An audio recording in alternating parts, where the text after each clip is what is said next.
So remember that time me and Ben Chase took you guys camping in February in the winter?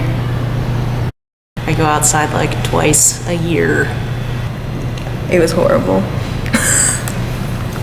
Windfall Lake cabin was the first cabin I had stayed overnight in. Camping once before, but just the Windfall camping trip. I thought it was an important part of the college experience, and also I've been camping before and I liked it. The trail was supposed to be about 3 miles, 2 or 3 miles, but the unforeseen part of that trail, and we soon discovered this, was the fact that it was covered in ice. So last time it took like how long? 3-4 hours.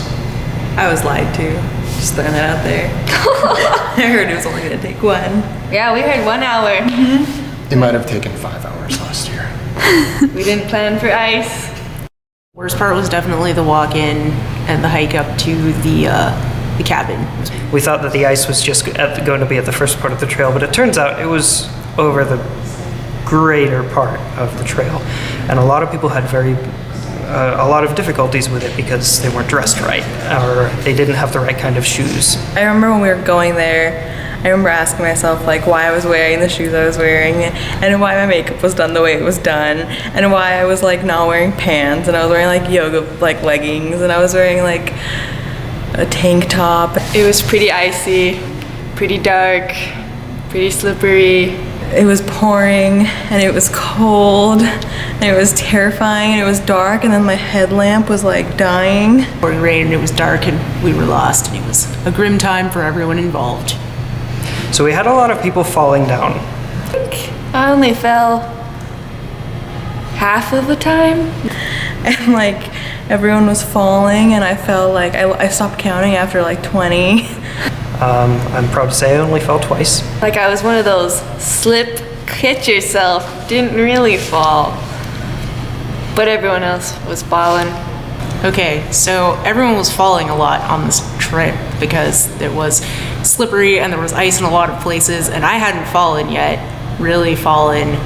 This guy didn't fall at all because he's from Fairbanks and they live in icy hell. But I was like, just chugging along until we come to this boardwalk, and this boardwalk is apparently over like those marshes from the two towers when Frodo falls in, or he doesn't fall in, someone falls in. Anyway, it was a marsh, and we were walking over it, and I slipped and fell off a bridge, and then I fell under the bridge. We reached a point eventually where most of us had fallen down and most of us were really miserable, and it was drizzling, and it seemed very late at night because it was so dark. And we reached a point where we came to a sign that said 0.2 miles to the cabin, but we didn't immediately see the decimal, so we thought it said 2 miles to the cabin.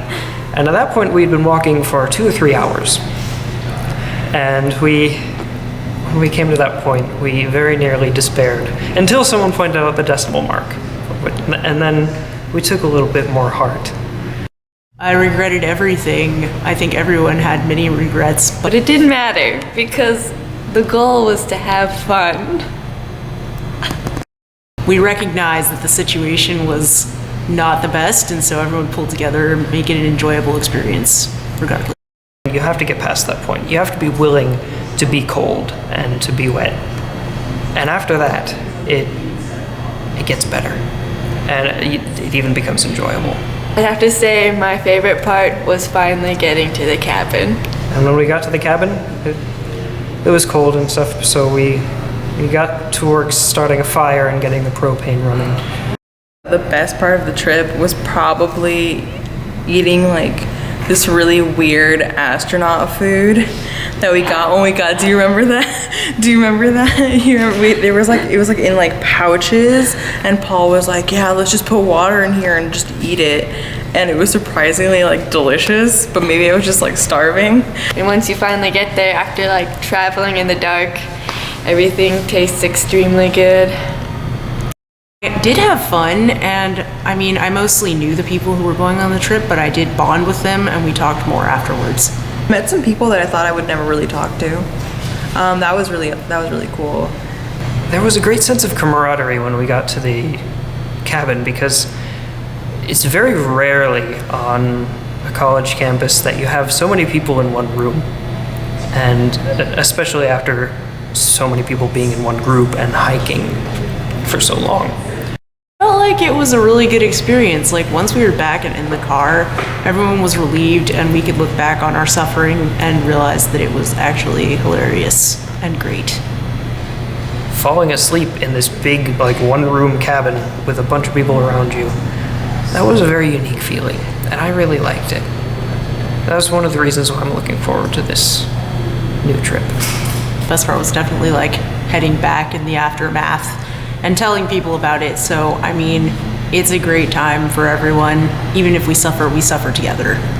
Was the entire experience worth the suffering the first night?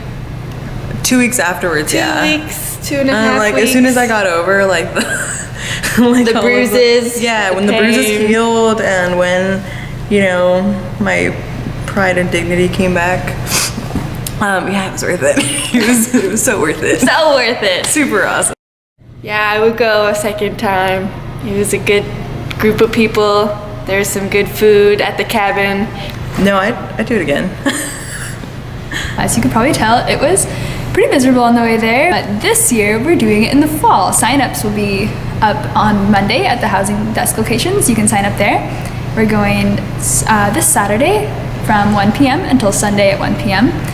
And so we'll be back. Transportation and meals are provided, and you can contact the rec center for sleeping bags. It will not be like last year. I can almost promise you that. So I know I drug you up there once, but you should come again.